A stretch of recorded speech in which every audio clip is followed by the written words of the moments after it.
ተሰጥኦ ብቻውን ዋጋ የለውም። አልማዝ ጭቃ ውስጥ ከወደቀ እንደ ድንጋይ ይቆጠራል ይባላል። አንተም አቅም ያለህ በተሳሳተ ቦታ ተቀምጠ ይሆን? ይህችን አጭር የታሪክ ጥቆማ ስማ። ሰላም፣ እንዴት ናችሁ? ውድ ይህን ቪዲዮ የምትመለከቱ ዛሬ በአንድ ሁላችን የሚያስተምር አጭር ቪዲዮ መጥቻለሁ። አንዳንድ ጊዜ በህይወት በጣም የሚያሳዝኑ የማይመለሱ የጸጸት ንግግሮችን ሲነገሩ እንሰማለን። አባቴ በትንሽነቴ ባይድረኝ ኑሮ እንዲህ አልሆንም ነበር። አባቴ እረኛ አድርጎ ባያስቀረኝ ኑሮ የተሻልኩ ሆን ነበር።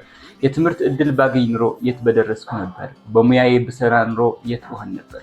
ብዙዎች የተሻለ ግንዛቤንና ማስተዋልን ይዘው በተሳሳተ ቦታ በመቀመጣቸው ምክንያት መሆን የሚገባቸውን ሳይሆኑ ሲቀሩ እንመለከታለን።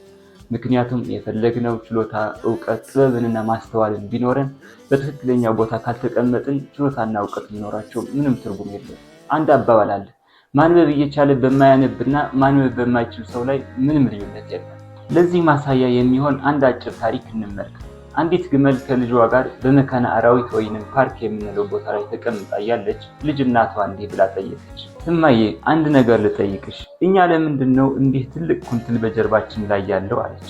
እናትም ልጄ፣ ይህ በበረሃ ውስጥ ረጅም መንገድ ስንጓዝ ውሃ የምናከማችበትና ለረጅም ጊዜ እንድንቆይ የሚረዳን ነው አለቻት። ልጇም እሺ፣ እግራችንስ ለምንድን ነው እንዲህ ረጅምና ክብ የሆነው ብላ ጠየቀች።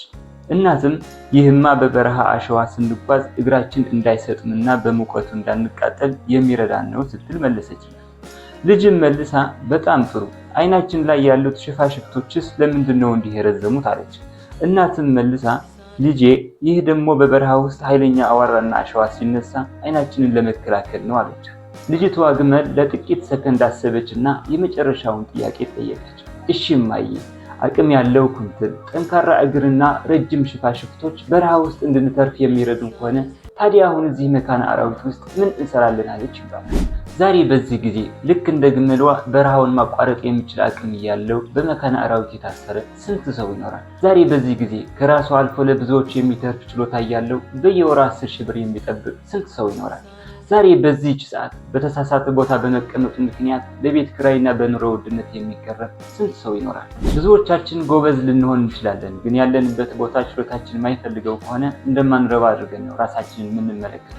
ተሰጥኦ፣ ችሎታና ዕውቀት ዋጋ የሚኖራቸው በትክክለኛው ቦታ ሲገኙ ብቻ ነው።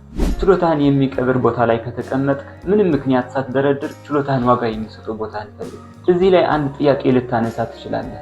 ዛሬ በምሰራው ስራ ነው ህይወቴን የሚተዳደረው። በጣም ትክክል ነው። ግን አንተ ፈቃደኛ ከሆንክ ይሄኛውን ለጊዜው ሳትተው ችሎታን መፈለግ ትችላለህ። የችሎታ ዋስትና በእጅ መዳፍ ሳይገባ የምትተወው ስራ የለም። ድልድዩን የምታፈርሰው መሻገርህን ስታረጋግጥ ብቻ ነው። ተሰጥኦህን ራሱን ችሎ መቆም ሲጀምር ያኔ በልበ ሙሉነት አዲሱን ህይወትን ትጀምራለህ።